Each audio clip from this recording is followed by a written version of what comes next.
Hi everyone, welcome back to another video from Webtech Tutorial.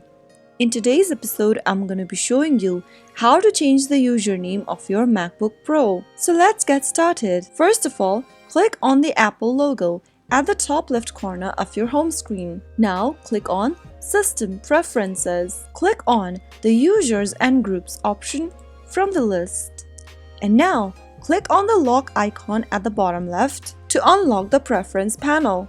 Enter your administrator password when prompted and click on Unlock. Once you are done, select the user you would like to rename from the list and then go ahead and click on the Advanced option. Now, you can change your account's name or your full name according to your need. After you are done with it, you can also go ahead and make any additional changes you want from the options and click on OK to save your change. And you will be able to change your username on MacBook. You can now click on the lock button to prevent any further change. So that's how easy it is. If you found the video to be helpful, go ahead and give us a thumbs up. Don't forget to subscribe to our channel by hitting the subscribe button.